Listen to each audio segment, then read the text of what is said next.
Boa noite a todos. Que as nossas palavras sejam sempre de agradecimento, primeiramente a Deus e à espiritualidade amiga, pela oportunidade de mais uma vez estarmos juntos em torno do estudo do Evangelho. Falar de mediunidade, né? Mediunidade gratuita. Primeiramente, vamos observar a mediunidade como aquela possibilidade que nos faculta, né, os médiuns, sentir, perceber, né, e transmitir a sua percepção para o nosso plano sobre os espíritos, sobre o pensamento do espírito, sobre as ações do plano espiritual. Então, o médium, a mediunidade, é essa faculdade que dá essa possibilidade de intermediar um plano ao outro. Ele transmite o que ele viu, o que ele ouviu, o pensamento do espírito, as ações.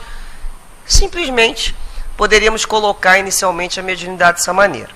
Entretanto, a mediunidade sempre foi tida como uma coisa sobrenatural, maravilhosa, né? E aquele que conseguia produzir o fenômeno, que como é que ele era visto? Da mesma maneira, como um indivíduo privilegiado, onde ele estava, né, certamente protegido por um endeusamento, uma questão sobrenatural da mesma maneira. Ele estava investido de poderes sobrenaturais. Isso desde sempre existiu, e em virtude disso é que há a confusão entre mediunidade e santidade. Justamente por essa característica, por essa incompreensão da mediunidade.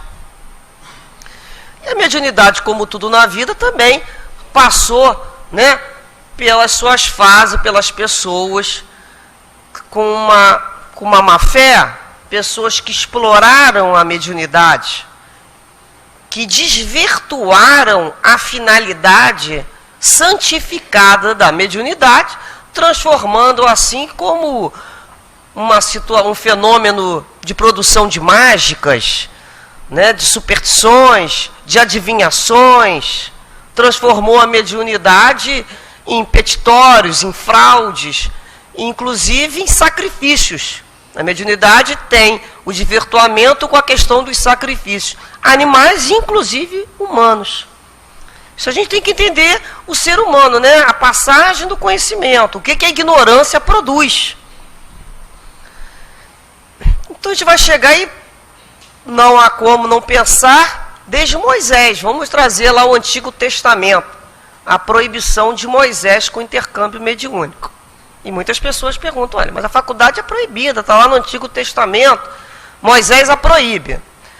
Vamos lembrar que Moisés, ele ocupava, né, de uma forma assim, realmente particular, a função de legislador, né? Ele tinha um judiciário e médium. Ele era o líder de um povo, do povo judeu, do qual ele tinha que retirar daquela situação que ele se encontrava, de escravidão, para uma terra que eles acreditavam que era a terra da promissão.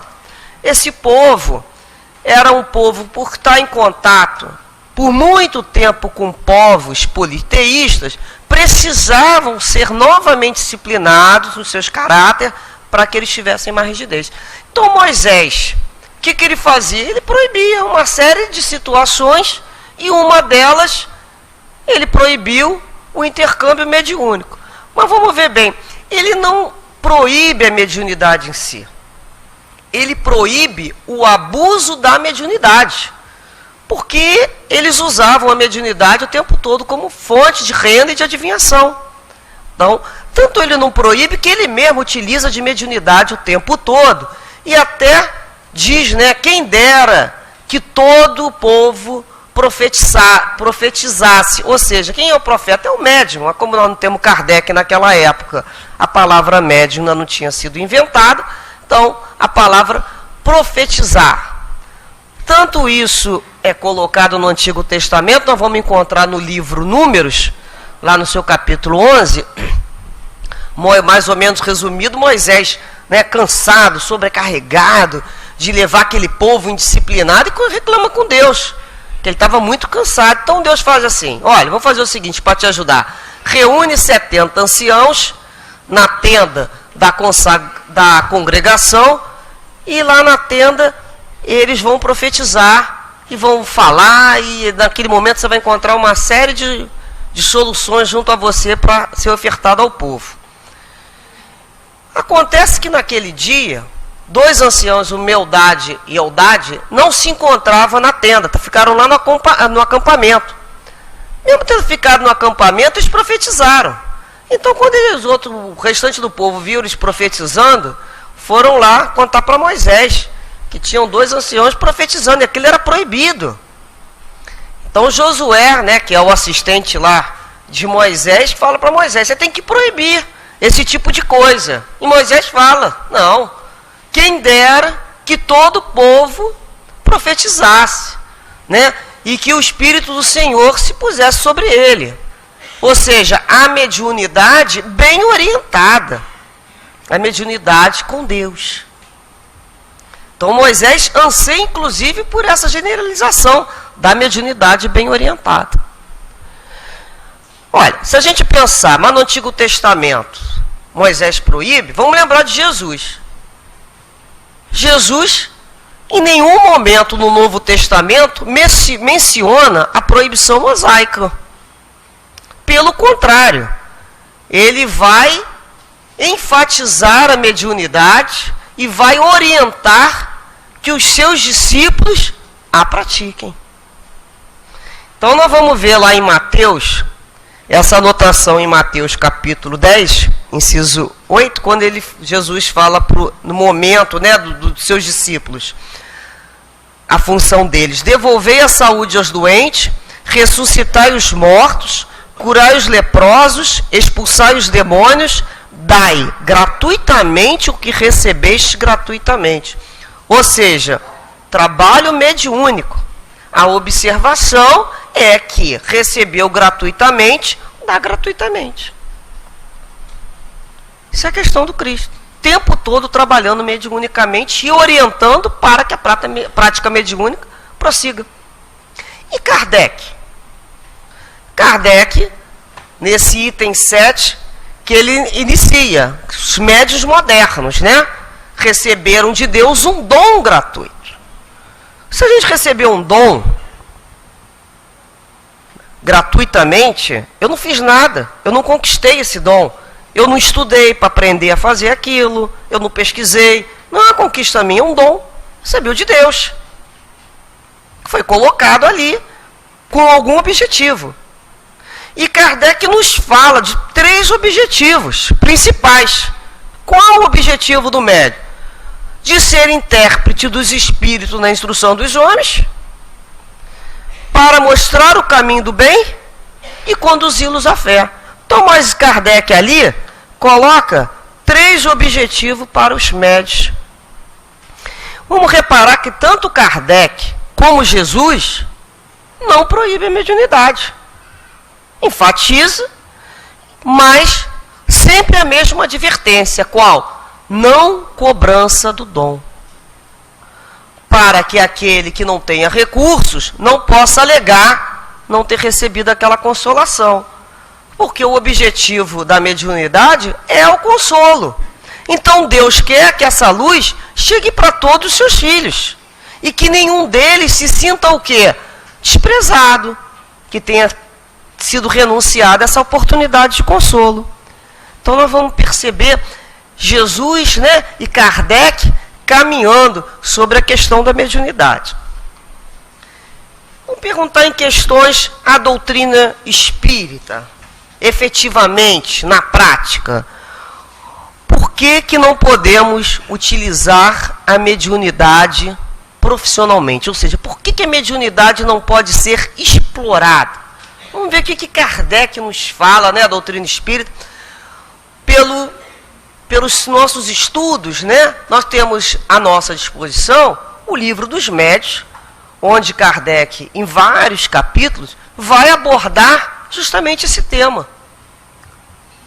das dificuldades, das possibilidades, da comunicação com os espíritos. Então Kardec lá tem um capítulo sobre a formação dos médios, que ele vai tratar da suspensão e da perda da mediunidade, dos motivos que levam a isso. Temos lá um capítulo que fala sobre a influência moral que o médium exerce sobre o espírito ali presente, sobre a influência do meio, sobre a identidade daquele espírito que se apresenta, das perguntas que podemos fazer e não fazer ao plano espiritual, sobre mistificação, sobre charlatanismo. Então são vários capítulos. Quando a gente estuda isso com cuidado, nós vamos entender, primeiramente, por que a mediunidade não poderá ser explorada profissionalmente, porque é da natureza da atividade mediúnica ela ser o quê? Ela é intermitente, ela é inconstante, ela é variável.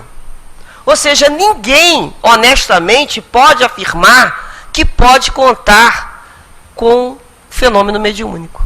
Ele é variável. O médium pode não estar bem. A assistência ali composta, pode não estar bem psiquicamente, mal formada. Ou seja, inúmeras situações que, naquele momento, a mediunidade foi obstada. E o espírito ali presente, né? Como é que ele é atraído? A gente vai lembrar da influência do médium. Os bons espíritos, sempre a questão da atração, da afinidade e sintonia, eles são atraídos similarmente pelos médios. Se ele é um bom espírito, ele está atraído pelo médium que traz dentro de si que tipo de sentimento? Sentimento do amor, do serviço ao bem, da renúncia, da abdicação. Então esses espíritos são atraídos por esses médios. Da mesma maneira, o médium egoísta, ambicioso, explorador, ele também vai atrair esse tipo de espírito. Nós sabemos de antemão que os bons espíritos, eles não vão frequentar uma reunião, um meio, um ambiente, onde notoriamente o sentimento ali predominante seja a leviandade, a ironia, a ambição. O espírito não vai frequentar. Então a gente começa a perceber, quando a gente passa e lê assim, mediunidade para qualquer finalidade, que tipo de espírito a gente pode contar ali? Os bons espíritos não vão dar proteção àquele trabalho. Porque eles têm repugnância por qualquer sentimento de ambição, de egoísmo, de futilidade, a mediunidade fútil. Então, se possuem perguntas fúteis, simplesmente por curiosidade, os bons espíritos não respondem. Não responde não é a pergunta, é o sentimento que a motiva. Vocês já imaginaram se alguém ficasse nos ligando o tempo todo para fazer perguntas, tipo, eu vou comprar uma blusa, você acha que eu devo comprar azul ou vermelha? Você acha que eu devo comprar de renda, sem renda? Você acha que eu devo comprar dourado? Ó, a gente ia virar para o outro e falar assim, meu amigo, ó, a coisa é você decide sozinho, que eu não tenho tempo para ficar te respondendo esse tipo de pergunta. Eu tenho mais o que fazer, eu tenho comida para fazer, eu tenho coisas para fazer. Nosso tempo é precioso, a gente sabe disso. Vocês imaginem um espírito superior ser confundido com serviçal à nossa disposição para fazer as perguntas mais conexas. Perguntas íntimas. Como o espírito fica até... O espírito vai ficar vermelho, vai falar assim, a que ponto, né? A que ponto? Coisa que a gente não teria coragem de perguntar para o vizinho. A gente quer perguntar para o espírito. Que tipo de espírito que vai vir responder esse tipo de coisa? É onde a gente tem que pensar. Ah, eu perdi meu anel. Espírito superior. Dá para você vir aqui achar meu anel? Imaginar alguém ficar nos chamando para procurar anel? Então a gente tem que ter, né, uma questão de raciocínio. Ah, mas onde está a caridade? Que caridade? Caridade é que a gente tem que ter. Como é que a gente está colocando o amigo espiritual? Então nós sabemos que esses espíritos, quando chegam a esse grau de pergunta, eles se afastam. Eles se vão. Se o espírito sai, então não tem fenômeno mediúnico? Tem. Quando o espírito sai, alguém toma o lugar. Quem são esses espíritos? Esses espíritos inferiores, que não têm menor compromisso com a verdade. Eles vão ocupar lá o lugar e vão responder. Ah, é fácil. Vocês querem ver uma coisa? Arrisca aí, não precisa nem ir para o centro da cidade, não. Chega ali fora, um dia, final de semana, está mais cheinho, sobe num banquinho e começa a perguntar assim, quem quer dar opinião sobre a minha vida amorosa? Olha, eu garanto que vai ser um falatório, um tal de gente resolvendo a vida de cada um de vocês em 5 minutos, que é a coisa mais fácil que tem. Porque, ou como as pessoas gostam de dar opinião na vida dos outros. Né? Na maioria dos outros, eu resolvo a vida de qualquer um em 5 minutos, se me derem. A minha, não. Por quê? Porque o que a gente está querendo dizer é que são espíritos que não têm o menor compromisso com a verdade. Eles vão lá dar o que a gente chama pitaco. Eles vão dar o pitaco deles, a opinião deles. Mas por quê? Porque alguém pediu. Foi feito lá uma brincadeira, foi uma forma leviana, é curiosidade. Ah, quero saber como é que se encontra o espírito desencarnado, babá. Quer saber mesmo? Será? Às vezes é só curiosidade, quer saber como é que está fulano desencarnado. Às vezes é só curiosidade, não tem sentimento ali envolvido. Espíritos não respondem. Espírito não vai mais ser testado. Então a gente tem que começar a pensar. Então vamos refletir uma coisa. Bem, se eu só posso cobrar, né, e entender como profissional aquilo que eu garanto, eu posso garantir como médium que tem fenômeno mediúnico? Se eu já vi que a natureza da faculdade mediúnica é variável, intermitente, inconstante. Se eu vi que os espíritos podem abandonar o médium se perceberem, ou assistência, ali um problema no meio, um problema na moral do médium que está, ou no tipo de pergunta. Eu posso garantir? O médium que garante isso está mentindo. Nenhum médium no mundo pode garantir ocorrência de fenômeno mediúnico na hora que ele quiser, na hora que ele determinar. Não pode. O médium precisa da presença do encarnado aqui. Pode ter. Mas se não tiver espírito comunicante, não tem fenômeno mediúnico. Não é mesmo? Então, não obstante a presença do médium, não tem espírito, não tem fenômeno. Com quem que pode garantir que vai se chamar e vai invocar o espírito e ele vai aparecer? Quem garante isso? Pelo que a gente sabe, isso é um telefone que só toca de lá para cá, né? Só eles que decidem. Não somos nós. Eles não são nossos serviçais. Bem, e se eu falo que posso produzir o fenômeno no dia tal, na hora tal, eu estou enganando. Enganando. Então vamos imaginar que a situação que eu quero explorar a mediunidade, né? Como é que eu vou obter cobrança financeira de alguma coisa que eu não posso garantir? Começa o primeiro empecilho, primeira dificuldade. Aí eu falo, olha, vou fazer um fenômeno mediúnico, com a presença aqui, o médium já está aqui, que sou eu, dia tal, hora tal, abro lá a minha casa para consulta. Pode, quem quiser lá, consultar, que vai ter um espírito lá para responder. Aí a casa, vai aparecer um montão de gente. Eu cobrei, tenho dinheiro ali envolvido. Ou eu também posso não cobrar. Quer ver uma coisa? Nem sempre é com cobrança financeira, não. Como é que vai ficar minha vaidade? Né? Como é que vai ficar meu prestígio como médium, que faz e acontece na hora que eu quero? Aí está todo mundo lá, aí eu vou lá evocar o espírito. O espírito não aparece. O que o médium vai ser tentado a fazer naquele momento?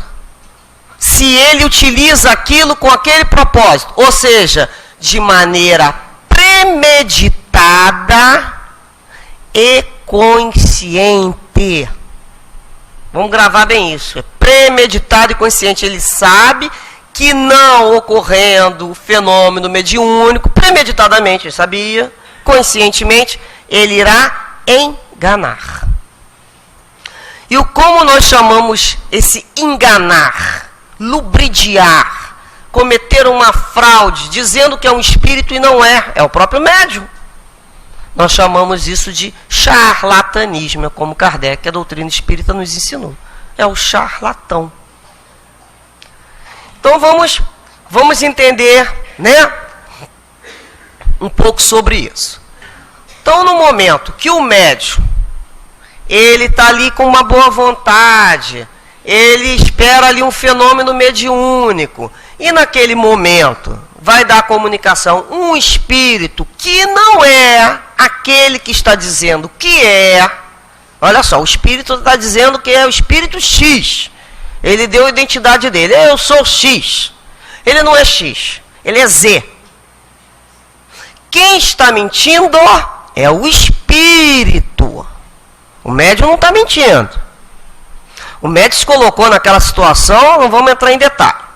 Quem está mentindo é o espírito. O espírito está mistificando. Quem está falando mentira é o espírito.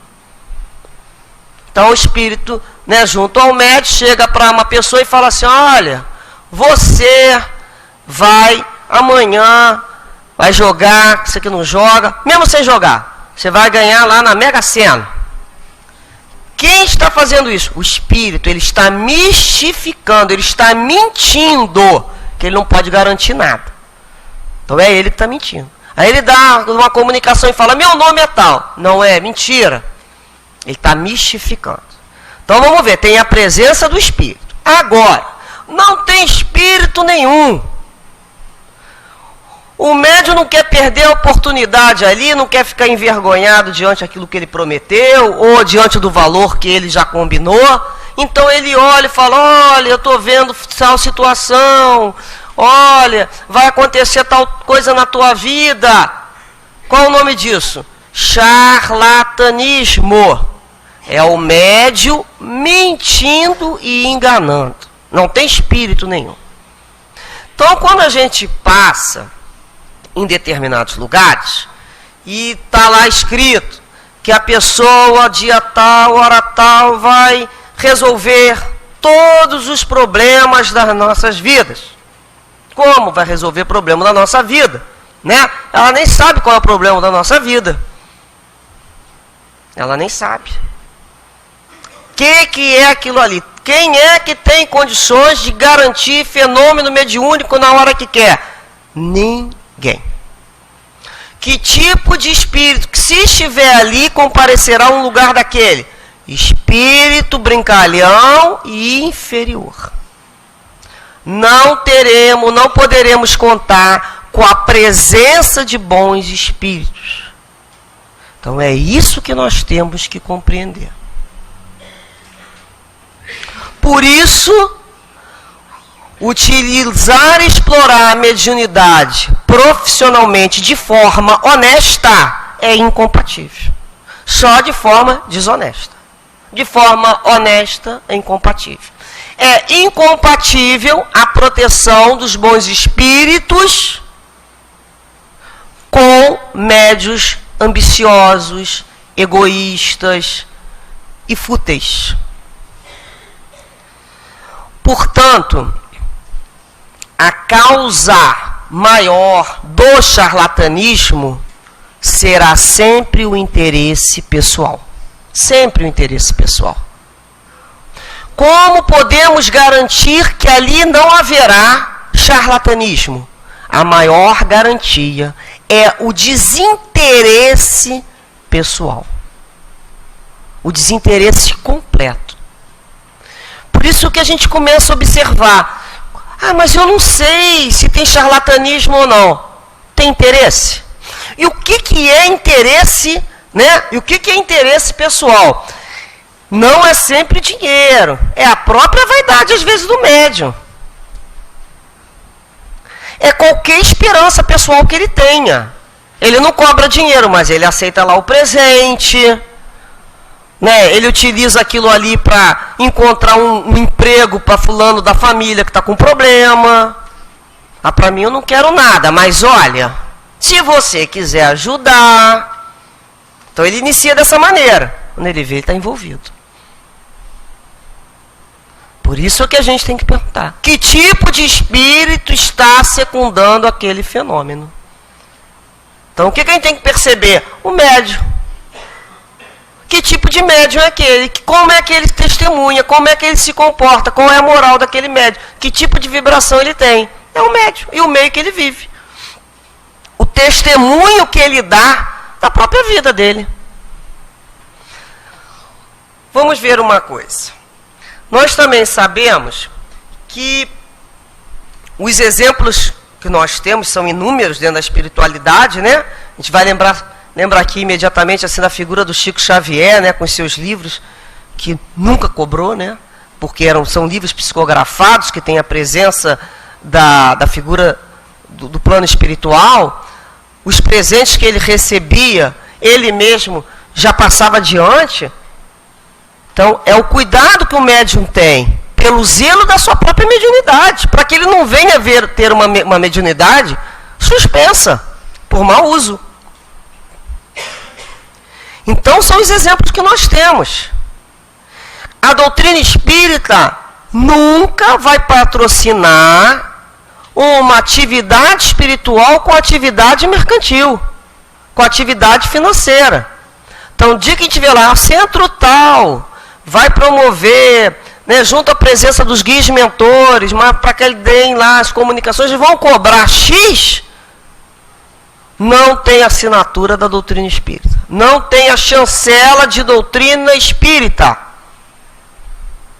E o médium já está muito avisado, o médium espírita ele é muito bem avisado disso. A doutrina espírita não deixa dúvida. Então é o cuidado de como está vindo essa contribuição. Muito cuidado. Em Paulo, nós vamos ver Paulo no livro Paulo e Estevão, né, em Vidas e Atos dos Apóstolos, o tempo todo, Paulo ele se conduz de forma a não se tornar pesado para a sua comunidade. Ou seja, ele monta a tenda dele e vai trabalhar tecendo. Ele não pede para que ninguém, né, o mantenha em sua subsistência. Ele vai criar maneira de sobreviver. E a gente pode perguntar assim, então, poxa, mas às vezes o médium, ele quer trabalhar, ele quer ajudar os outros, ele tem lá uma presença espiritual, mas coitado, ele não tem emprego. Como é que ele vai ficar fazendo isso sem cobrar? Se ele não tem recursos particulares para colocar à disposição. Ele não tem tempo. Bem, o que os espíritos nos dizem sempre é o quê? Ofereça o tempo que você tiver, por menor que seja, de todo o teu coração, que a espiritualidade vai entender. Você tem que trabalhar, mas vai trabalhar. Ah, mas você só tem 5 minutos por semana. É aqueles 5 minutos que você vai doar à espiritualidade. Que cada um oferte aquilo que tem. Ué, como é que eu vou doar meu tempo esperando uma recompensa daquilo ali? Então não é doação. Então é troca. Então a gente começa a compreender. Se o médium não tem o tempo, o médium passa por suas fases. Ele está na época dele estudar, de tentar uma vida profissional, tem um momento, né, que nascem os filhos. O médium o tempo todo, ele também é um ser humano com as suas dificuldades e que vai aprendendo a se conduzir dentro da sua própria mediunidade. Uns têm uma vida que possibilita poder oferecer mais, outros têm menos. É do compromisso daquele médium com o plano espiritual. Às vezes foi um médium que teve tempo demais, não soube aproveitar, então agora ele vem lá com a dificuldade, né? Ele vai capengando, ele vai da maneira dele, mas ele tem que ir. A gente vai perceber que o médium vai. Então, em nenhum momento o médium é enganado sobre o cuidado que ele tem que ter sobre esses oferecimentos que podem vir através principalmente da vaidade. é a maior casca de banana do médium, não é mesmo? Uma coisa é o companheiro estar alegre pelo médium ter intermediado uma presença espiritual, uma boa comunicação, e incentivar ele ao trabalho. Isso mesmo, que bom, continue trabalhando, né? Foi bom para mim. Que ele recolhe ali aquela conceituação como maneira que estivesse dizendo assim, olha, você está no caminho certo, está produzindo os seus frutos. Mas no momento que o outro começa, ó, você é o sol da minha vida, já começou a complicar, né? Sol da vida de alguém já é de sol para pedra uma rapidez incrível. Porque essas pessoas que dão flores, elas jogam pedra também com a mesma facilidade. Ela não tem muita fidelidade a isso, não. Porque vai ser pedra no caminho do outro, sim. Pedra de tropeço. Então, não pode-se admitir que o outro tem esse tipo de crença, que desenvolva esse tipo de viciação religiosa e supersticiosa com o médium. Cabe ao médium cortar essa ligação, para que mais tarde ele não venha a ser envolvido espiritualmente, que é uma forma espiritualmente de ele começar a ser envolvido. Então, esses espíritos inferiores começam, ó, vai lá, você tem direito, você também tem direito a aproveitar isso aí, ó, vai lá, né? Cobra aí uma coisa simples, você não está pedindo dinheiro, aí começa. Quando vai ver o médium está todo envolvido, nós temos exemplo, né, que é o desastre de Acelino, que está no Mensageiros, não é isso? Do livro do André Luiz, com Chico Xavier, que conta o desastre de Acelino, que é justamente um médium que tinha sido preparado para um trabalho maravilhoso, a espiritualidade tinha garantido a presença, e ele entra nessa situação de arbitrar valores para dar consultas. Então, é uma história que vale a pena, né, ser lida. O que acontece com esse médium na espiritualidade, né? Quando ele fala, eu não fui ladrão, não fui assassino, mas ele fez o quê? Ele fez vítimas, ele viciou pessoas na própria superstição. Ele criou viciados religiosos.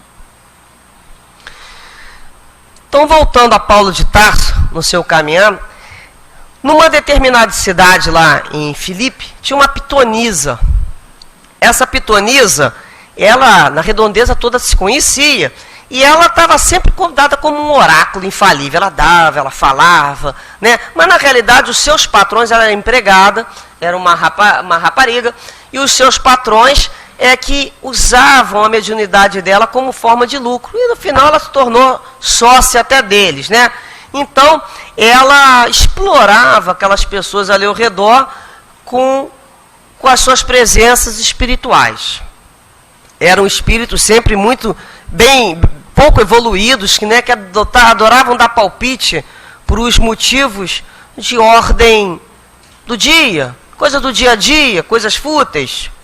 Então, quando Paulo e o companheiro acaba de fazer lá a sua exclamação pública, né? A sua exposição evangélica, o que ela começa a exclamar em altos brados? Recebei os enviados do Deus Altíssimo, eles anunciam a salvação. Nisso Paulo e Silas, né, que é o seu companheiro, ficaram ali perplexos, mas não falaram nada.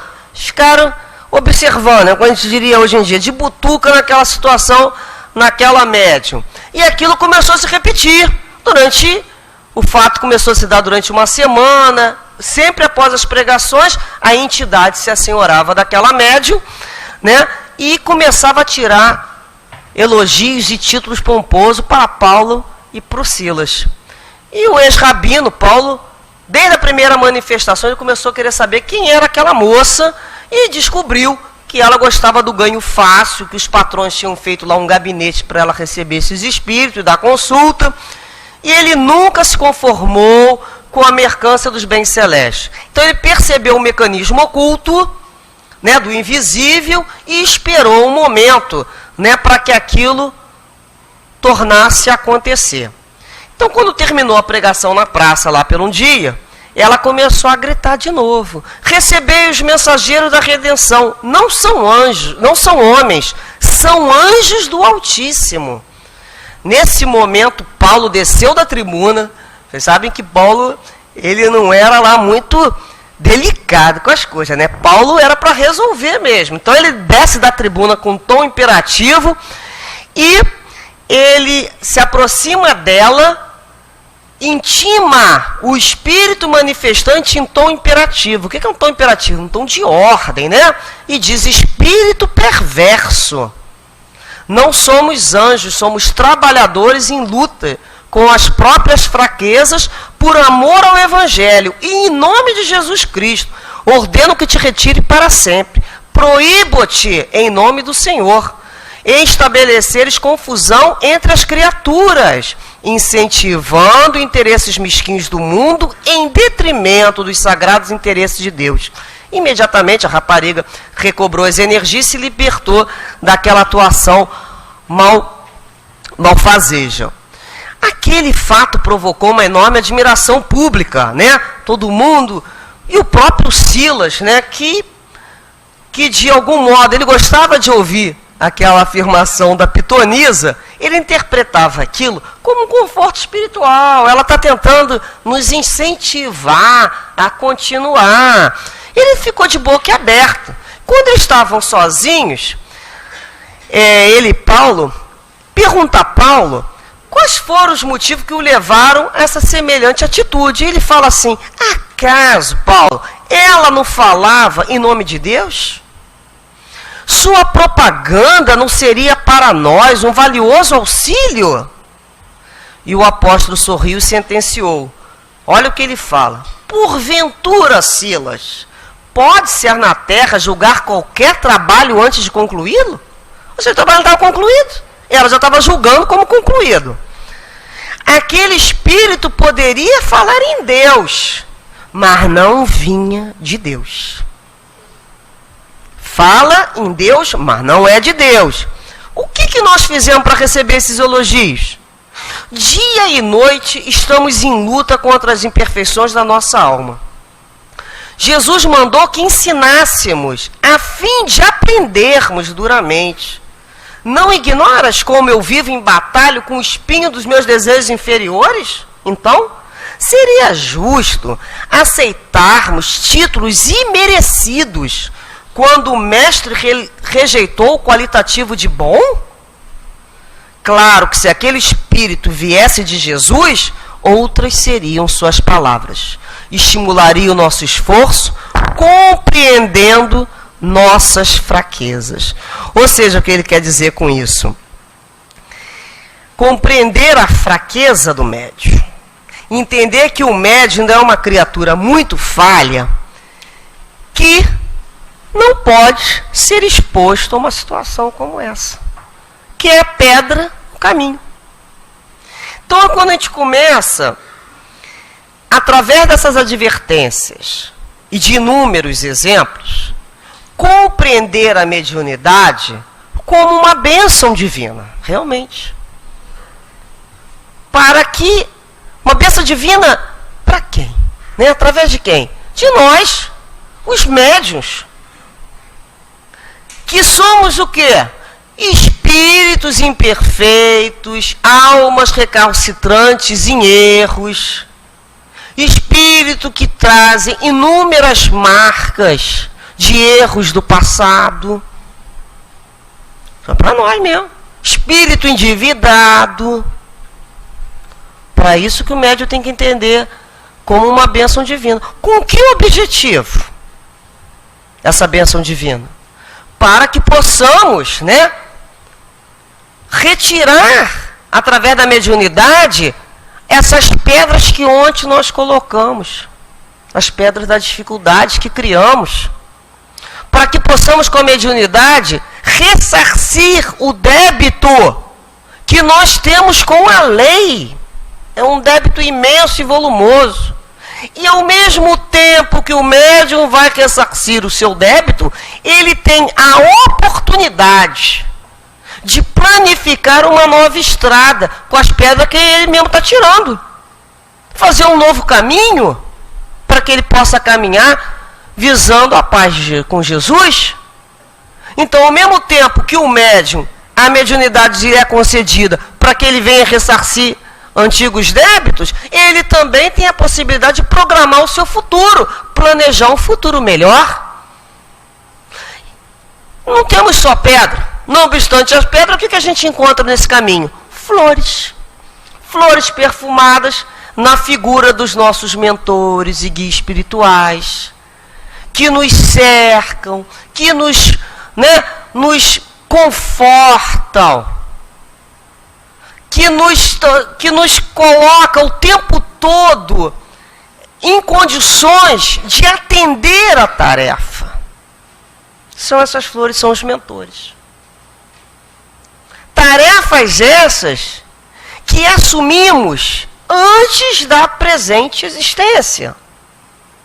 Assumimos compromissos antes de reencarnar. Temos um compromisso com Jesus, temos um compromisso com nossos guias que nos aguardam. Nosso compromisso é com Cristo. Então essas flores são justamente esses espíritos que vão nos atender nas mais diferentes dificuldades que os médiuns se encontram para a sua tarefa. Para que ele venha a executar a sua mediunidade com Jesus. E mediunidade com Jesus é a possibilidade do médium fazer luz em si mesmo, no momento em que ele oferta e expande essa luz a outras criaturas. Mediunidade com Jesus significa libertação de um antigo passado vicioso que nós trazemos. No momento em que servimos a outros irmãos, libertando-os também, através da palavra edificante, da palavra que Jesus nos ofertou. E não transformando outros espíritos em nossos escravos, em nossos discípulos, ou escravos de superstições. É libertando o outro. É quando nos colocamos junto aos nossos guias e benfeitores, como espíritos dóceis ao trabalho, oferecendo o mínimo de resistência, de dificuldade, de problema, aprendendo a trabalhar. Então, mediunidade com Jesus, essa possibilidade de crescimento interior que o médium tem, quando ele olha e fala assim, no seu entendimento, ele compreende que ele recebe o salário justo. Ele não precisa cobrar nada. Ele tem o salário justo. Qual é o salário justo? O da alegria íntima. Em poder cumprir aquilo que ele se comprometeu com a espiritualidade. Que salário melhor do que esse? A consciência tranquila, aquela alegria, poder compartilhar de uma presença espiritual que só conseguimos em virtude do trabalho. Porque nós não fizemos essas conquistas desses espíritos próximos a nós. Eles se aproximam pelo trabalho. E sentir essa presença espiritual em si só já é o maior pagamento. Nós sabemos que a mediunidade é de Jesus. O trabalho é do Cristo, não é mesmo? O trabalho é desses espíritos tutelares da Terra. Nós sabemos disso. O trabalho é deles. Mas é preciso do médium. É preciso daquele espírito que vai lá parar a terra, que segura na charrua e não olha mais para trás. É quando o médium compreende que o seu crachá, que a sua credencial é a resistência, é a perseverança no testemunho do dia a dia com Jesus. Então é quando a gente pensa assim, e como Moisés,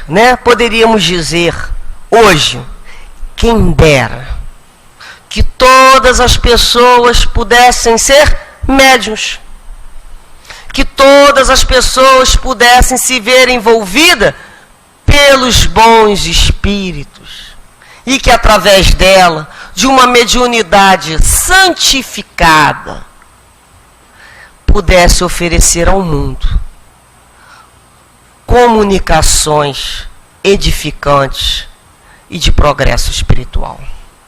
Que dessa maneira, então, possamos agradecer sempre a Deus a oportunidade da mediunidade que já podemos contar, seja ela qual for, compreendendo que aquele que é fiel em pouco, mais tarde poderá ser fiel em muito. Que tudo aquilo que fizermos, lembremos sempre antes de Jesus, que possamos ofertar os nossos pensamentos sempre aos mentores e guias espirituais, como flores do nosso coração, por olharmos para nós mesmos e ver o que éramos e o que somos, no momento que eles nos ensinaram a olhar o outro e nos colocar a serviço do outro, sempre no bem, pelo bem e com o bem. Que Jesus ampare a todos, que os guias e mentores espirituais de cada um de vocês vos fortaleça com muita coragem, resistência e perseverança. E acima de tudo, fé, com a certeza que nunca estivemos nem estaremos sozinhos. Graças a Deus.